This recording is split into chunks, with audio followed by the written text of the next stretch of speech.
నమస్తే, తెలుగు న్యూస్కి స్వాగతం. నిన్న మొన్న ఈరోజు ప్రధాన మీడియా ప్రధాన పత్రికల్లో వార్తలు చూస్తే అరే ఆంధ్రప్రదేశ్లో ఇలాంటి పరిస్థితులు ఉన్నాయా అనే చర్చ మొదలవుతుంది సడన్గా చూసిన వాళ్ళకి ఎవరికైనా. ఎందుకంటే గత సంవత్సర కాలంలో కూటమి ప్రభుత్వం ఏర్పడిన తర్వాత కూటమి ప్రభుత్వం మేము ఆశించిన పనులు చేయట్లేదు అని కూటమి ప్రభుత్వానికి ఓట్లేసిన చాలామంది అసంతృప్తికి లోన పరిస్థితిని, అసంతృప్తిని బహిర్గతం చేసిన పరిస్థితిని మనం చూసాం. అయితే గత 3-4 రోజులుగా వరుసగా వస్తున్న కథనాల నేపథ్యంలో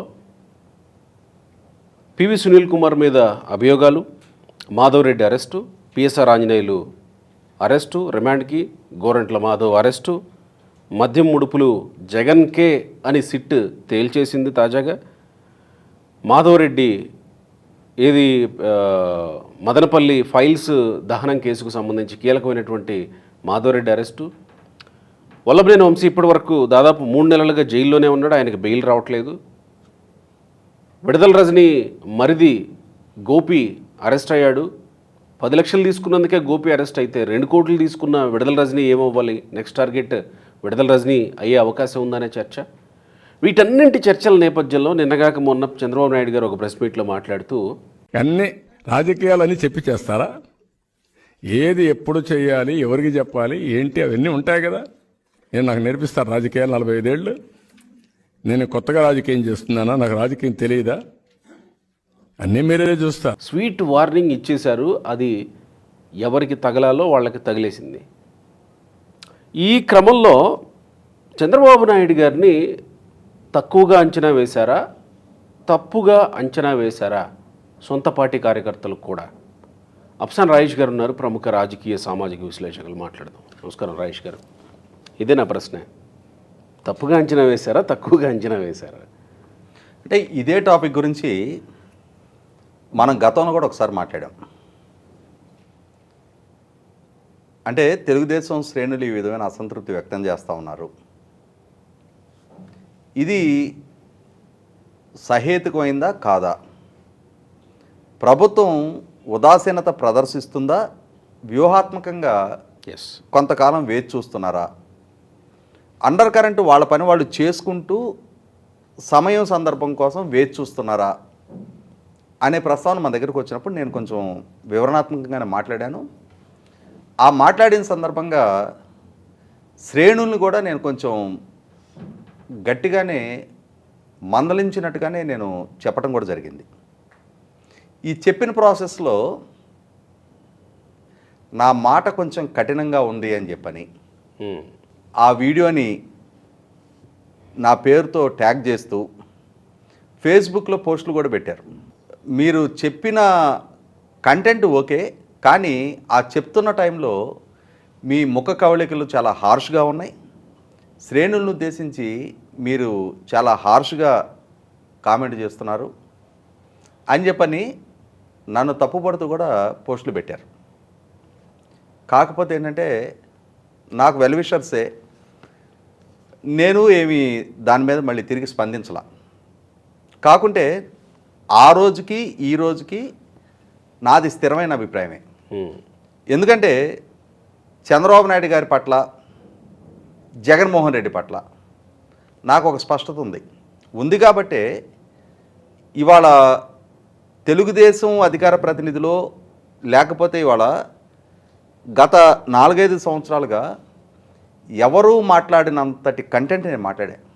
ఖచ్చితంగా ఒక యూట్యూబ్లోనే 7 నుంచి 8 వేల వీడియోలు నాయి ఉంటాయి, అదర్ దాన్ శాటిలైట్ ఛానల్స్. నేను రాసినవి శాటిలైట్ ఛానల్స్లో మాట్లాడినవి కాకుండా యూట్యూబ్లోనే ఇన్ని వేల వీడియోలు నేను మాట్లాడుతూ చంద్రబాబు నాయుడు గారు పాలనలోకి వస్తేనే రాష్ట్రం బాగుపడుద్ది అనే అభిప్రాయాన్ని పదే వ్యక్తం చేస్తున్నాను అని అంటే నాకేం అంచనా లేకుండా, ఆయన పట్ల, ఆయన సామర్థ్యం పట్ల నమ్మకం లేకుండా నేను ఆ విధమైన బాధ్యత తీసుకోలే.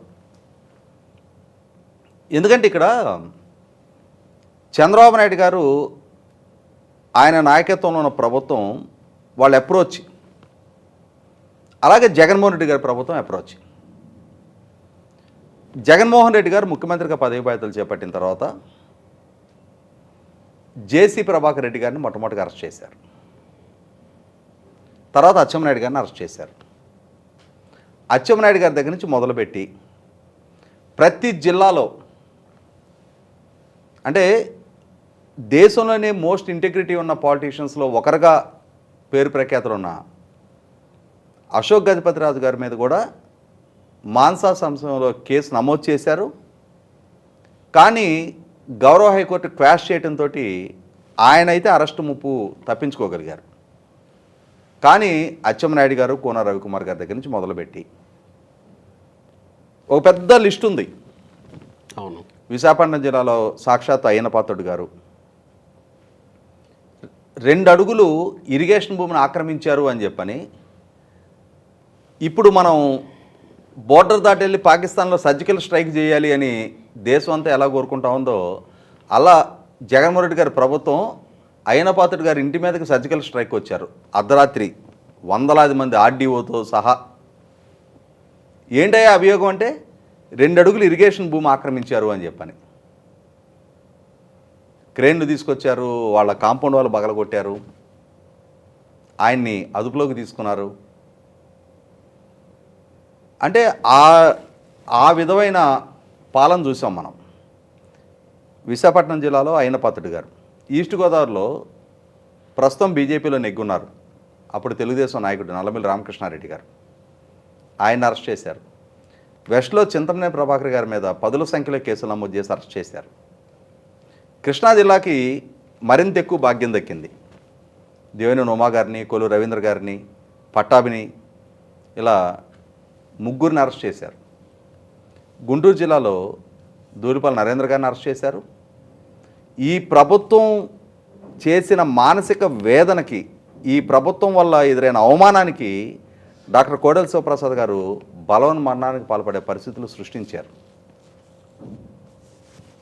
ఒక ప్రకాశం జిల్లా మాత్రమే ఎటువంటి సీనియర్ నాయకుల అరెస్టులు లేకుండా తప్పించుకోగలిగింది. నెల్లూరు జిల్లాలో ఇప్పుడు మంత్రిగా ఉన్న నారాయణ గారిని అరెస్ట్ చేశారు. చిత్తూరు జిల్లాలో సాక్షాత్తు చంద్రబాబు నాయుడు గారిని, అలాగే చల్లా బాబు గారిని అరెస్ట్ చేశారు. ఇప్పుడు మంత్రిగా ఉన్న రాంప్రసాద్ రెడ్డి గారిని అరెస్ట్ చేశారు. అనంతపూర్ జిల్లాలో ఇందాకే మనం ప్రస్తావించుకున్న జేసీ ప్రభాకర్ రెడ్డి గారు, కర్నూలు జిల్లాలో బీసీ జనార్దన్ రెడ్డి గారిని, అఖిలప్రియ గారిని, కడప జిల్లాలో బీటెక్ రవి గారిని, ఇలా చాలా జిల్లాల్లో చాలా కీలకమైన నాయకులందరినీ అరెస్ట్ చేశారు. అరెస్ట్ చేసి ఏమి ఎస్టాబ్లిష్ చేశారు జగన్మోహన్ రెడ్డి గారు? అరెస్టులు చేశావు, కేసులు నమోదు చేశావు, జైళ్లకు పంపించగలిగావు. వాళ్ళు పలానా తప్పు చేశారని ఏమి నిర్ధారణ చేయగలిగాడు ఆయన? ఏం ఛార్జెస్ ఫ్రేమ్ చేశాడు? అచ్చెన్నాయుడు గారి మీద 350 కోట్ల రూపాయలు ఈఎస్ఐ మందుల కొనుగోళ్లలో అక్రమాలకు పాల్పడ్డాడని చెప్పని అరెస్ట్ చేశారు. అరెస్ట్ చేసి 70 రోజులు జైల్లో ఉంచిన తర్వాత ఆయన బెయిల్ పిటిషన్ ఫైల్ చేసుకుంటే ఆ బెయిల్కి కౌంటరు ఫైల్ చేసిన ఏసీబీ ఏమని చెప్పింది? అచ్చెన్నాయుడు గారికి ఆర్థిక ప్రయోజనాలు చేకూరిన సాక్ష్యాధారాలు మా దగ్గర లేవు అని చెప్పని. మరి మీ దగ్గర సాక్ష్యాధారాలు లేనప్పుడు ఎందుకు అరెస్ట్ చేశారు? ఎందుకు 70 రోజులు జైల్లో ఉంచారు? అంతిమంగా దాని పర్యవసానం ఏం జరిగింది? అచ్చెన్నాయుడు గారు సమాజంలో హీరో అయ్యారు, చేయించిన జగన్మోహన్ రెడ్డి జీరో అయ్యాడు.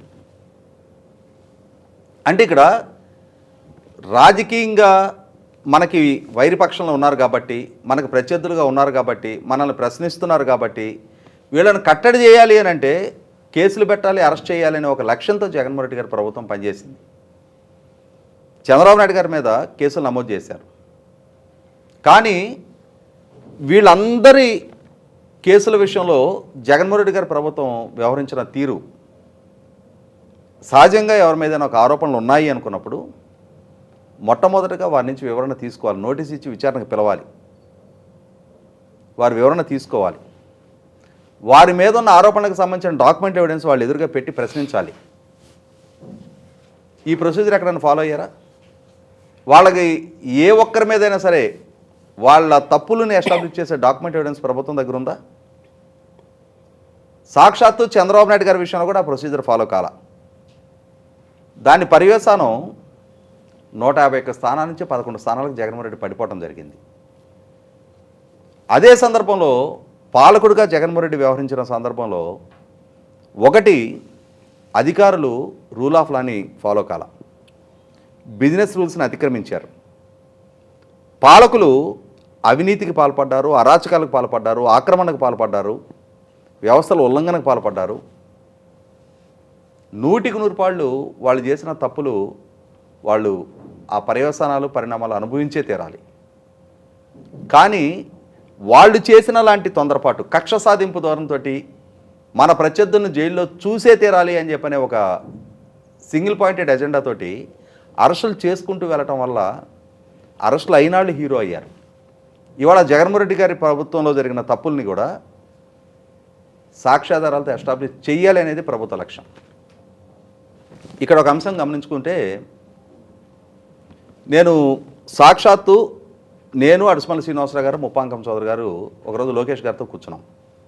ప్రభుత్వం అధికారంలోకి వచ్చిన తర్వాతే వారే మమ్మల్ని ఆహ్వానించారు. కూర్చున్నప్పుడు ఇదే కాన్వర్సేషన్ వచ్చింది. అప్పటికి కొన్ని అరెస్టులు జరుగున్నాయి. ఇంకా చాలామంది మీద విజిలెన్స్ విచారణలు, ఏసీబీ విచారణ జరుగుతూ ఉన్నాయి. కొన్ని ఫిర్యాదులు నమోదవుతూ ఉన్నాయి. ఆ సందర్భంలో మా మధ్య వచ్చిన చర్చ సందర్భంగా కూడా ప్రభుత్వం వైపు నుంచి ఒక క్లారిటీ ఇచ్చారు. కార్యకర్తల్లో నుంచి ఈ విధమైన యాంగ్జైటీ వ్యక్తమవుతూ ఉంది. ప్రభుత్వం ఉదాసీనత ప్రదర్శిస్తుంది, వాళ్ళ మీద కేసులు వీళ్ళ మీద కేసులు అని ఆ రోజు ఆరోపణ చేశాం తప్ప, రెడ్ బుక్ అమలుపరుస్తామన్నామని తప్ప, ఇవాళ పాలనలోకి వచ్చిన తర్వాత ఆ విషయంలో ఉదాసీనత ప్రదర్శిస్తున్నారు అని చెప్పని పదే పదే తెలుగుదేశం శ్రేణుల నుంచే ఆ విధమైన నిరసన వ్యక్తమవుతూ వచ్చింది. అసంతృప్తి చివరికి అది ఆగ్రహంగా కూడా మారింది. తమ నాయకుడిని తామే నిందించే స్థాయికి ఆ ఆగ్రహం చేరింది. అయితే ఇక్కడ గమనించుకోవాల్సింది ఏంటి అంటే, ఈ ప్రభుత్వం పదవి బాధ్యతలు చేపట్టిన తర్వాత ఇప్పుడు మనం మాట్లాడుకుంటున్న ఈ అరెస్టులే కాదు, గతంలో కూడా కొన్ని అరెస్టులు జరిగాయి. జోగి రమేష్ తాను మంత్రిగా ఉండగా తన కుటుంబ సభ్యుల చేత, తన కొడుకు, తన చిన్నాన్న చేత అగ్రిగోల్డ్ అంటే సిఐడి ద్వారా సీజ్ అయ్యి ఉండి రాష్ట్ర హైకోర్టు పర్యవేక్షణలో ఉన్న వేలం లిస్టులో ఉన్న అగ్రిగోల్డ్ ఆస్తిని ఒక తప్పుడు రిజిస్ట్రేషన్ ద్వారా ఆ భూమిని హస్తగతం చేసుకొని దాన్ని వేరే వాళ్ళకి అమ్మి సొమ్ము చేసుకున్నాడు అని చెప్పని ఆరోపణ వచ్చింది. ఇది జరిగిన తప్పు అని చెప్పని ప్రజలలో చర్చనీయాంశం చేసిన తర్వాత జోగి రమేష్ కొడుకుని అరెస్ట్ చేశారు. మామూలు పరిస్థితులు అయితే ఒక 26 సంవత్సరాల యువకుడు, అమెరికాలో ఎంఎస్ చేసి వచ్చిన యంగ్స్టరు, అతని మీద ఇటువంటి ఆరోపణలతో అరెస్ట్ చేస్తే ప్రజల్లో సానుభూతి రావాలి, అతని పట్ల సానుభూతి వ్యక్తం కావాలి. అయ్యో చిన్నపిల్లాడికి ఈ విధమైన గతి పట్టించారే, వాళ్ళ నాయనతో ఉన్న రాజకీయ విభేదాల నేపథ్యంలో ఒక చిన్నపిల్లాడిని బలి చేస్తున్నారే అని చెప్పని ప్రజల్లో నుంచి సానుభూతి వ్యక్తం కావాలి. కానీ ఆ చిన్నపిల్లాడు ఏం చేశాడు, ఆ చిన్నపిల్లాడు వాళ్ళ ద్వారా జరిగిన మోసం ఏంటి, ఆ మోసం ద్వారా ఎంత సొమ్ము వాళ్ళు లబ్ధి పొందారు అనేది ప్రజల్లో చర్చనీయాంశం చేసిన తర్వాత కనీస మాత్రపు సానుభూతి కూడా అతని అరెస్టు పట్ల వ్యక్తం కాల. ఆ తర్వాత ఈవీఎం బద్దలుకొట్టిన పిన్నెల్లి రామకృష్ణారెడ్డి అరెస్ట్ అయ్యాడు. అసభ్య పదజాలంతో జుగుస్సాకరమైన సోషల్ మీడియా పోస్టులకి బాధ్యుడైన వర్ర రవీంద్రారెడ్డి అరెస్ట్ అయ్యాడు. ఇంకా చాలామంది సోషల్ మీడియా కార్యకర్తలు అరెస్ట్ అయ్యారు. దాని పర్యవసానం ఒకనాటితో కంపేర్ చేస్తే ఇప్పటికీ కొంతమంది కొన్ని అసభ్య పదాలతోటి సోషల్ మీడియాలో కొద్ది మార్పింగ్ ఫోటోలతోటి ఆ సంస్కృతిని కొనసాగిస్తున్న వాళ్ళు కొద్దిమంది ఉన్నారు. కానీ చాలా వరకు ప్రక్షాళన జరిగింది. అలాగే నందిగం సురేష్ టీడీపీ కేంద్ర కార్యాలయం మీద దాడి చేసిన కేసులో తను అరెస్ట్ అయి ఉన్నాడు. అత్యంత జుగుసాకరమైన పదజాలంతో ఉచ్చోనీచం మరిచిన భాషతోటి ఒక రకంగా పెచ్చిరిల్లిపోయి చంద్రబాబు నాయుడు గారిని, లోకేష్ గారిని హత్య చేస్తాను అనే స్థాయికి వ్యాఖ్యలు చేసిన బోర్గడ్డ అనిలు నాకు తెలిసి దాదాపు 5 నెలలుగా జైల్లో ఉన్నాడు. నందిగం సురేష్ కూడా 145 రోజుల తర్వాత, అంటే 5 రోజులు తక్కువగా 5 నెలలకి బెయిల్ రావడం జరిగింది. వల్లభనేని వంశీ 3 నెలల నుంచి జైల్లోనే ఉన్నాడు. కాబట్టి ఇక్కడ వల్లభనేని వంశీ ఏం చేశాడు అనేది, ఎందుకు అరెస్ట్ అయ్యాడు అనేది ప్రజల్లో విస్తృతంగా చర్చ జరిగింది. తమ మీద కేసు నమోదు చేసిన సత్యవర్ధన్ కిడ్నాప్ చేశాడు అని చెప్పని స్పష్టమైన సాక్ష్యాధారాలతో ఎస్టాబ్లిష్ చేసిన తర్వాత ఇవాళ అతను అరెస్ట్ చేశారు. అలాగే ఇంకా చాలామంది మీద కేసులు నమోదవుతూ ఉన్నాయి. చాలామంది పరారీలోనూ ఉన్నారు. ఇప్పుడు మద్యం కుంభకోణానికి సంబంధించి ప్రధాన అంటే ఈ నగదు లావాదేవీలు మొత్తాన్ని నిర్వహణకి బాధ్యుడు అని చెప్పని ఆరోపణలు ఎదుర్కొంటున్న రాజకేశ్ రెడ్డి వ్యవస్థను ధిక్కరించే ప్రయత్నం చేశాడు. కానీ అతను అరెస్ట్ చేయగలిగారు. అతని తోడలుడు చాణక్య, బూదాటి ప్రకాష్ ఎలియాస్ చాణక్య, ఈరోజు అతను అరెస్ట్ అయ్యి ఉన్నాడు. భారతి గారికి సంబంధించిన ఆర్థిక కార్యకలాపాలు మొత్తం నిర్వహణ చేసే గోవిందప్ప బాలాజీ అతను అరెస్టు కాబోతున్నాడు.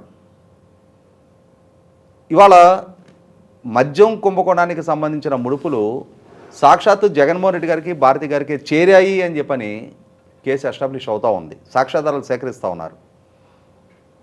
నగదు కొరియరు చేసినందుకే, నగదు వసూళ్లు చేసినందుకే రాజకేశ్ రెడ్డి అరెస్ట్ అయితే అంతిమ లబ్ధిదారుడుగా ఉన్న జగన్మోహన్ రెడ్డి గారు ఎక్స్క్యూజ్ అయిందిలో భారత్ గారు ఎక్స్క్యూజ్ అవుద్దా? ఏ ఒక్కరూ ఎక్స్క్యూజ్ కారు. మనం చూసాం దస్తగిరి ద్వారా వివేకానంద రెడ్డి గారి కేసులో చైతన్యరెడ్డి ప్రమేయాన్ని అతను జైలుకు వచ్చి తను బెదిరించిన అంశాన్ని కంప్లైంట్ ఇవ్వగానే చైతన్యరెడ్డి మీద కేసు ఫైల్ చేశారు. అంటే చైతన్యరెడ్డికి జైల్లోకి వచ్చి దస్తగిరిని బెదిరించడానికి సహకరించిన జైలర్ ప్రకాష్ అతన్ని బాధ్యుడిని చేశారు. అలాగే మీరు ఇందాక ప్రస్తావించిన Madanapalle sub collector office record room దహనం కేసు, గత 9 నెలలుగా మాధవరెడ్డి తప్పించుకొని తిరుగుతున్నట్టుగానే కనిపించాడు. కానీ అంతిమంగా వాళ్ళు అరెస్ట్ అయ్యాడు. ఇప్పటికి మనకు అందుతున్న సమాచారం మేరకు చాలా కేసులకి చాలామందికి సంబంధించిన సాక్ష్యాధారాలు అతను వ్యక్తం చేస్తూ ఉన్నాడు. ఇంకొక అంశం, చంద్రబాబు నాయుడు గారు తిరుపతి లడ్డూ తయారీలో వాడే నెయ్యిలో కల్తీ జరుగుతుంది అని చెప్పని ఆరోపణ చేసినాడు. అయ్యో తిరుపతి ప్రతిష్టకు భంగం కలిగిస్తూ ఉన్నారే అని చెప్పని వైసీపీ వాళ్ళు ఎక్కడ లేని కార్పు తిరుమల ఆలయం మీద చూపించారు. ఇష్యూని సుప్రీంకోర్టుకి చేర్చారు. వైవి సుబ్బారెడ్డి స్వయంగా సుప్రీంకోర్టులో కేసు ఫైల్ చేశాడు. సుప్రీంకోర్టు కూడా ముఖ్యమంత్రిగా చంద్రబాబు నాయుడు గారు త్వరపడి ఈ స్టేట్మెంట్ ఇచ్చారేమో అనే అభిప్రాయాన్ని వ్యక్తం చేస్తూ అంటే రాష్ట్ర ప్రభుత్వ పర్యవేక్షణలో కాకుండా సుప్రీంకోర్టు పర్యవేక్షణలో విచారణ జరగాలి అని చెప్పని సిబిఐ డైరెక్టర్ ఆధ్వర్యంలో అధికారులని నియామకం చేసి విచారణ జరిపించారు. అంతిమంగా చంద్రబాబు నాయుడు గారు చెప్పిందే నిర్ధారణ జరిగింది. కల్తీ జరిగింది అని చెప్పని సుప్రీంకోర్టు ద్వారా నియామకం చేపట్టబడిన విచారణ సంస్థే ఇవాళ డైరీ యజమానిని అరెస్ట్ చేసి జైల్లో ఉంచింది. అదే సందర్భంలో ఇంకా చాలా ఆరోపణలకు సంబంధించి నిగ్గు తేల్తా ఉంది. ఏ ఒక్కరిని ఉపేక్షించడం జరగదు. కాకుంటే జగన్మోహన్ రెడ్డి గారి ప్రభుత్వంలాగా కక్ష సాధింపు ధోరణితోటి చేసిన తొందరపాటు అరెస్టులాగా కాకుండా ప్రొసీజర్ ఫాలో అవుతున్నారు. ఆరోపణలు ఎదుర్కొంటున్న వాళ్ళకు ఉన్న హక్కును కూడా కాపాడుతున్నారు. ఏ ఒక్కరి హక్కులు హరించకుండా వారి వర్షను న్యాచురల్ జస్టిస్ కింద వారి వర్షను కూడా వారు చెప్పుకునే అవకాశం కల్పించిన తర్వాత స్పష్టమైన సాక్ష్యాధారాలు వాళ్ళ ముందు పెట్టి విచారణ చేసి వాళ్ళ పాత్ర నిర్ధారణ చేసిన తర్వాత ఇవాళ ఇష్యూని కోర్టు వరకు జైలు వరకు తీసుకెళ్తున్నారు. కాబట్టి ఇక్కడ తెలుగుదేశం శ్రేణులైనా ఎన్డీఏ కూటమి శ్రేణులైనా మీరు ఆలోచించాల్సింది ఏంటి అంటే ప్రభుత్వం ఒక డ్యూ ప్రొసీజర్ ఫాలో అవుతూ ఉన్నప్పుడు, డ్యూ ప్రాసెస్ ఫాలో అవుతూ ఉన్నప్పుడు దాన్ని గౌరవించండి. ఇవాళ ప్రభుత్వ లక్ష్యం ప్రజలు ఎన్నుకున్నది తెలుగుదేశం శ్రేణులు వైసీపీ నాయకత్వంతో ఎదురైన సఫకేషన్ వల్ల జనసేన నాయకుడు పవన్ కళ్యాణ్ గారు ఎదుర్కొన్న అవమానాల పట్ల జనసేన శ్రేణులకి వైసీపీ పట్ల ఒక కంప్లైంట్ ఉంది, జగన్మోహన్ రెడ్డి గారి పట్ల ఒక కంప్లైంట్ ఉంది. తెలుగుదేశం శ్రేణులు ఎదుర్కొన్న సఫకేషన్ వల్ల జగన్మోహన్ రెడ్డి గారికి పట్ల ఒక కంప్లైంట్ ఉంది. ఈ రెండు శ్రేణులు చాలా వేగంగా చర్యలు తీసుకోవాలని చెప్పని డిమాండ్ చేయడాన్ని ఆక్షేపించాల్సిన అవసరం లేదు. కానీ ప్రజలు ఎన్డీఏ కూటమిని గెలిపించింది ఒక్క వైసీపీ మీద చర్యలు తీసుకోవడానికే కాదు. ఇవాళ శ్రీకాకుళం నుంచి అనంతపూర్ దాకా ఏకోన్ముఖ తీర్పు ప్రజలు ఇచ్చారు. 150 స్థానాల నుంచి 11 స్థానాలకు జగన్మోహన్ రెడ్డిని పరిమితం చేసి ఉత్తరాంధ్రలో 2 స్థానాలు, మొత్తం దక్షిణాంధ్రలో 2 స్థానాలు, రాయలసీమలో 7 స్థానాలు మాత్రమే జగన్మోహన్ రెడ్డికి దక్కాయి. కులాలకు అతీతంగా, ప్రాంతాలకు అతీతంగా ఎన్డీఏ కూటమికి అంతటి ఘన విజయం ప్రజలు కట్టబెట్టడం వెనక చాలా ఫ్యాక్టర్స్ పనిచేసినాయి. తెలుగుదేశం శ్రేణుల్లో, జనసేన శ్రేణుల్లో ఉన్న ఈ కసితో పాటుగా నారా లోకేష్ యోగళం పాదయాత్ర ద్వారా చేసిన 20 లక్షల ఉద్యోగ కల్పన వాగ్దానం చాలా బలంగా పనిచేసింది. 2019లో జగన్మోహన్ రెడ్డి గెలుపులో యువత కీలక భూమిక పోషించారు. అదే యువత జగన్మోహన్ రెడ్డి వల్ల వంచనకు గురయ్యామన్న భావంతో ఒక నైరాశ్యంలో మునిగిపోతున్న యువతలో ధైర్యాన్ని నింపుతూ లోకేష్ చేసిన పాదయాత్ర. 2019కి ముందు మేము తీసుకొచ్చిన సంస్థలవి, వాటి ద్వారా కల్పించబడ్డ ఉపాధిది, మరొకసారి మాకు అవకాశం ఇవ్వండి, మేము ఆ టెన్నూరులో 5 లక్షల ఉద్యోగాలు ప్రైవేట్ రంగంలో కల్పించాం, సెల్ఫ్ ఎంప్లాయ్మెంట్ కింద క్రమం తప్పని క్యాలెండర్ మెయింటైన్ చేస్తూ క్రెడిట్ క్యాంపులు కండక్ట్ చేశాం, 2 సార్లు డిఎస్సి కండక్ట్ చేశామని చెప్పని లోకేష్ చెప్పిన మాటని ప్రజలు, యువత ముఖ్యంగా రిసీవ్ చేసుకున్నారు. 2019కి 2024కి మధ్య గేమ్ చేంజర్గా పనిచేసింది యువత. ఎన్డీఏ కూటమి వెనుక టర్న్అవుట్ అవటం. ఇటువంటి నేపథ్యంలో ఆ యువత ఆకాంక్షలు నెరవేర్చాల్సిన బాధ్యత కూడా, 20 లక్షల ఉద్యోగ కల్పన జరగాలి అంటే 30 లక్షల కోట్ల రూపాయల పెట్టుబడులు రప్పించాల్సిన బాధ్యత ప్రభుత్వం మీద ఉంది. 30 లక్షల కోట్ల పెట్టుబడులు రప్పించాలి అంటే రాష్ట్రంలో నిత్యం సంఘర్షణపూరిత వాతావరణంలో ఘర్షణ పడుతూ విద్వేషపూరిత రాజకీయాలు కొనసాగిస్తుంటే ఏ పెట్టుబడిదారుడు రాష్ట్రం మొహం చూడడం. వీటిని కొనసాగిస్తూ ప్రాపర్ ప్రొసీజర్ ప్రకారం ఎవరు చేసిన తప్పులను వాటిని ఎస్టాబ్లిష్ చేస్తూ అభివృద్ధిని, సంక్షేమాన్ని కూడా సమపాళలో కొనసాగించాల్సిన బాధ్యత ప్రభుత్వానిది. దాదాపుగా 1 మిలియన్ క్రోర్ అప్పుల్లో ఈ రాష్ట్రం కొనారిల్లుతూ ఉంది. అటువంటి స్థితిలో ఉన్న ఆర్థిక పరిస్థితులను చక్కదిద్దాల్సిన బాధ్యత ప్రభుత్వం మీద ఉంది. అలాగే లక్షలాదిగా ఉన్న ప్రభుత్వ ఉద్యోగులు 2019 ఎన్నికల్లో వాళ్ళు కూడా ఒక గేమ్ చేంజర్. 43% ఫిట్మెంట్ ఇచ్చిన చంద్రబాబు నాయుడు గారిని కాదు అని చెప్పని జగన్మోహన్ రెడ్డి గారి గెలుపులో చాలా కీలకంగా పనిచేసిన ప్రభుత్వ ఉద్యోగులు జగన్మోహన్ రెడ్డి వల్ల వంచనకు గురయ్యాము అన్న భావంతో వాళ్ళు, వాళ్ళ కుటుంబ సభ్యులు కూడా మొన్నటి ఎన్నికల్లో ఈ కూటమి గెలుపులో చాలా కీలకంగా దోహదం చేశారు. వారికి సంబంధించిన ఆకాంక్షలను కూడా తీర్చాల్సిన బాధ్యత ఈ ప్రభుత్వం మీదే ఉంది. ఇలా తమ గెలుపుకి దోహదం చేసిన ఒక్కొక్క వర్గాన్ని, ఒక్కొక్క ప్రాంతాన్ని అడ్రస్ చేయాల్సిన బాధ్యత ప్రభుత్వం మీద ఉన్న నేపథ్యంలో ప్రభుత్వం రాష్ట్ర బ్రాండింగ్ని రెస్టోర్ చేయాలి, ఇన్ఫ్రాస్ట్రక్చర్ని మెరుగుపరుచుకోవాలి, అలాగే ఆర్థిక స్థితిగతులు మెరుగుపరుచుకుంటూ ఎన్నికలకు ముందు తాము వాగ్దానం చేసిన వాగ్దానాలను కూడా సక్రమంగా, సకాలంలో నెరవేర్చి తీరాల్సిన బాధ్యత ఉంది. ఇటువంటప్పుడు ప్రభుత్వం సమర్థవంతమైన పాలన అందిస్తూ తమ పాలనలో భాగంగా ఈ ప్రత్యర్థులు చేసిన తప్పుల్ని ఎత్తి చూపి, విచారణ జరిపి, వాళ్ళ తప్పులను ఎస్టాబ్లిష్ చేసి, వాళ్ళని న్యాయస్థానాల్లో దోషులుగా నిలబెట్టి సరైన ఛార్జెస్ ఫ్రేమ్ చేస్తూ స్పష్టమైన సాక్ష్యాధారాలతో ప్రజల ముందు ఉంచి ఒక్కొక్కరిగా అరెస్టులు చేస్తూ వస్తున్నారు. 100కి 100 పాళ్ళు సాక్షాత్తు జగన్మోహన్ రెడ్డి గారితో సహా విచారణలు ఎదుర్కొని తీరాల్సిందే. ఇవాళ వేల కోట్ల రూపాయల మద్యం అక్రమాలు మామూలు గురించి, 3,200 కోట్ల మామూలు గురించే మాట్లాడుకుంటున్నాం. కానీ నాన్ డ్యూటీ పెయిడ్ లిక్కర్ మాటం జరిగిన దీనికి కొన్ని రెట్ల అక్రమ సంపాదన వ్యవహారం కూడా విచారణ జరిగే తీరుతుంది. అటువంటప్పుడు ఖచ్చితమైన సాక్ష్యాధారాలతోటి ఆ సాక్ష్యాధారాలని ఎదురుగా పెట్టి వాళ్ళ పాత్రను నిర్ధారించి వాళ్ళని దోషులుగా చట్టం ముందు నిలబెట్టడమే జరుగుద్ది. ఈ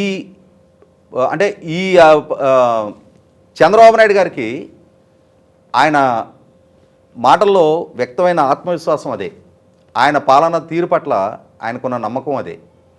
4.5 దశాబ్దాలు ఇంకా మాట్లాడుకుంటే చట్టసభకు ఆయన మొట్టమొదటిగా ఎన్నికయ్యి 47 సంవత్సరాల నుండి 48వ సంవత్సరం నడుస్తూ ఉంది. ఇప్పుడు బహుశా ఇవాళ రాష్ట్రంలో ఉన్న జనాభాలో కొన్ని కోట్ల మంది ఆయన మొట్టమొదటిగా ఎమ్మెల్యే అయ్యే నాటికి పుట్టే ఉండరు. అటువంటి సుదీర్ఘ పాలనానుభవం, రాజకీయ అనుభవం ఉన్న చంద్రబాబు నాయుడు గారిని అనునిత్యం అసమర్థుడిగా చిత్రీకరించే ప్రయత్నం చేయటం, అదే మెతక వైఖరి ఉన్న నాయకుడిగా చిత్రీకరించే ప్రయత్నం చేయడం కన్నా ఆయన ఎంచుకున్న ఒరవడిలో ఆయన అనుసరిస్తున్న విధానంలోనే పాలన కొనసాగనిస్తే 100% పాళ్ళు ప్రజలు ఉంచుకున్న నమ్మకాన్ని ఆయన నిలబెట్టగలుగుతారు. అదే సందర్భంలో శ్రేణులు పెట్టుకున్న నమ్మకాన్ని కూడా నిలబెట్టే తీరతారు. అంటే వీళ్ళు అర్థం చేసుకోవడంలో ఎక్కడ ఫెయిల్ అయ్యారు, లేకపోతే ఇంకెవరన్నా ప్రొవోక్ చేసినట్టు అనుకోవాలా? అంటే ఇక్కడ జరుగుతున్నది ఏంటి అంటే, సహజంగా కొంతమంది అంటే టూ మచ్ యాంగ్జైటీ అంటారు, టూ మచ్ యాంగ్షియస్ పీపుల్ కొంతమంది ఉంటారు. వాళ్ళు ఇంకా ఎప్పుడు అని చెప్పని కొంత సోషల్ మీడియా వేదికగా ప్రొవోకేటింగ్ పోస్టులు పెడుతున్నది వాస్తవం. వాటిని చూసి ఇన్స్పైర్ అయిపోయి మిగిలిన వాళ్ళు కూడా నిజమే ప్రభుత్వం అసమర్థంగా వ్యవహరిస్తుందన్న అభిప్రాయాన్ని వ్యక్తం చేస్తూ ఉన్నారు. కానీ కాలక్రమంగా అందరూ రిలీజ్ అవుతూ ఉన్నారు. అంటే నేను సోషల్ మీడియాలో క్రియాశీలకంగా ఉంటా కాబట్టి ఎవరెవరు అసంతృప్తి వ్యక్తం చేస్తున్నారనేది నాకు ఒక స్పష్టత ఉంది. అదే వ్యక్తులు అందరికందరూ కూడా మన చంద్రబాబు నాయుడు గారు 70 సంవత్సరాలు ఆయన పుట్టినరోజు జరుపుకుంటుంటే అందరూ శుభాకాంక్షలు తెలిపినాళ్లే. సుదీర్ఘకాలం ఈ రాష్ట్రాన్ని ఆయనే పాలించగలడు, ఆయన పాలకుడిగా ఉంటేనే ఈ రాష్ట్రం సుభిక్షంగా ఉంటుంది అని చెప్పని మళ్ళీ అందరికందరూ ఆ భావ వ్యక్తీకరణ చేసిన వాళ్ళే. కాబట్టి ఏంటంటే ఇది ఇంటి పోరుగానే చూడాలి తప్ప, అంటే ఇంట్లో తండ్రి పట్ల ఉండే అసంతృప్తిగానే చూడాలి తప్ప, వాటిని సార్ట్అవుట్ చేసుకోగలిగే సామర్థ్యం, అనుభవం, పరిజ్ఞానం ఉన్న చంద్రబాబు నాయుడు గారికి, అంటే ఇప్పుడు ఆయన ఎంచుకున్న పాలన, ఆయన అమలు చేస్తున్న సంక్షేమం, ఆయన ద్వారా జరుగుతున్న అభివృద్ధి, వాటికి తోడు సైమల్టేనియస్గా శిష్ట రక్షణతో పాటు దుష్ట శిక్షణకు కూడా ఆయన వైపు నుంచి జరుగుతున్న ప్రయత్నాలు శ్రేణుల్ని సమాధాన పరచటం ఖాయం. Right sir, thank you.